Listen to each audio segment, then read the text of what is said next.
Mga ka-Republic, maagang masusukat ang husay at lakas ng Barangay Ginebra, lalo na ang mga bagong Gin Kings na sina Isaac Go, Stephen Holt, Ben Adamos at ang generational point guard na si RJ Abarientos.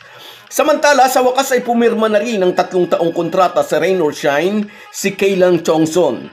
Ito matapos magpaduday ang number 7 pick overall ng ROS. Inakala tuloy natin na Mikey Williams 2.0 in the making ang nasabing rookie. Pag-uusapan po natin yan, pero bago ang lahat ay maglalambing po ako sa inyo na isubscribe ninyo itong ating channel at kung di masyadong makakaabala ay i-like at paki-share na rin ninyo. Malaking bagay po yan sa aming mga vlogger. Maraming salamat. Mga ka-Republic, unang napaulat na nahihirapan ang Rain or Shine na papirmahin ng kontrata ang kanilang pick number 7 overall na si Kaylan Chongson. At upang maproteksyonan ang kanilang rights sa 32 years old na rookie, ay binigyan ito ng ROS ng tender offer. Di umano'y nanghihingi si Kaylan Chongson ng max contract. Dasang-ayon sa ilang basketball observers, bilang rookie ay matanda na si Chongson sa edad na 32. Ang ibang basketball player ay nagpo-professional na sa edad na 21. Sa NBA nga, 18 years old pa lang, nagpapadrap na kaagad. 18 years old si LeBron James nang sumalta sa NBA. Pero mas bata si Kobe Bryant nang siya'y magpadrap. 17 years old lang siya noon. Maraming iba pa. Sa PBA, si Terry Saldana. Anyway, nabanggit lang natin kasi mukhang nagmamadali nga raw kumita ng malaki itong si Kaylan Chongson kasi nga medyo matanda na. Sa katulad niyang edad, yung ibang player ay nakasampung taon na sa liga. Kaya nagdidemand nga raw ito ng max contract mula sa team na nag-drop sa kanya.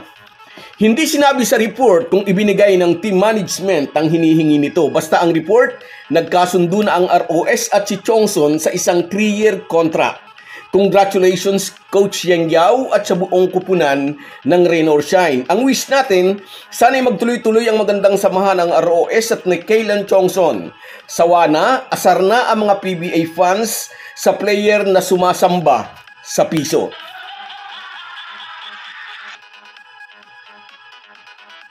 At dito naman tayo sa ating Ginebra updates. Gustong makita ni Coach Tim Cone ng maaga ang kahandaan ng Gin Kings para sa pagbubukas ng PBA Season 49. Alam ni CTC kakaibang level ang magiging kompetensya ngayon sa PBA. Nagpalakas ang lahat ng team.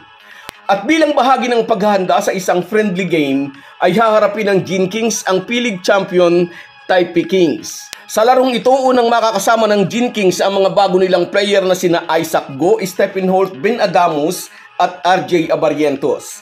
Sina Isaac Go at Stephen Holt ang naging kapalit ni na Christian Standhardinger at Stanley Pringle sa isang players trade na gumulat sa PBA community. Kasama sa package ang palitan din ng draft pick, napunta sa Ginebra ang number 3 ng Tira Pirma, kapalit ng number 10 ng Gin Kings. At sa number 3 nga ay napitas ng Ginebra ang pamangkin ni Johnny Flying A Abarientos.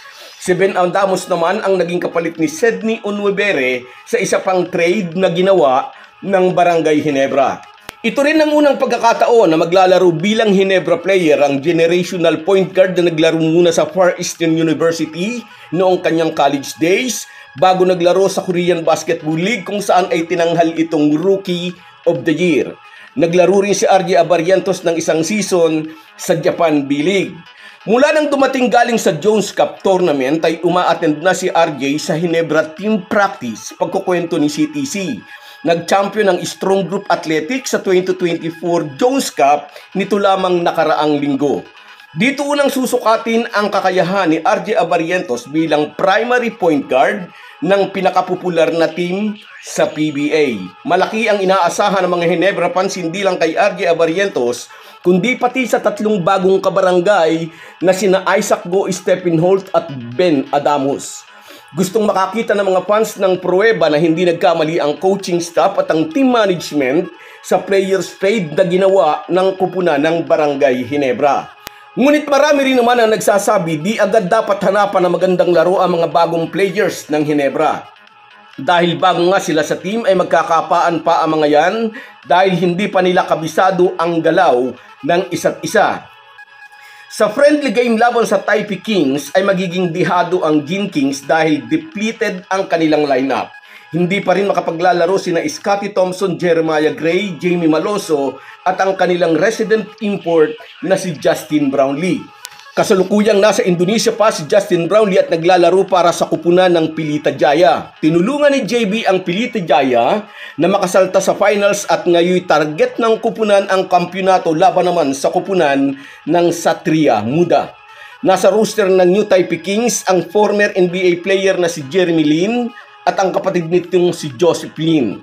Kasama rin ng champion team si Quincy Davis na naturalized player ng bansa at ang Taipei national player na si Yang Chin-min.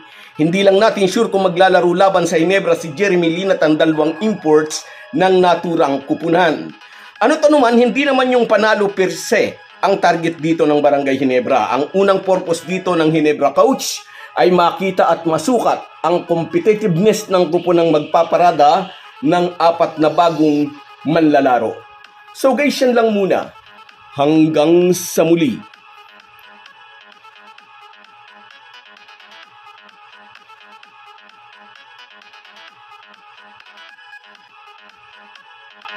Kung wala po kayong mga viewers namin ay walang magtatagumpay na vlogger. Kaya salamat po sa inyong panunood. Shoutout sa iyo, Seriaco Junior Manito dyan sa Pinang, Malaysia. Ingat ka dyan, kabayan. Shoutout din sa iyo, Rosemary Juan, at sa iyo, Via. Good luck sa unang araw mo sa eskwela. Shoutout din sa iyo, Loyal Din Dalisay. Isang big man pa ang kailangan ng Gin King. So, tama ka. Sa iyo rin, Papa Kiko, shout out sa iyo.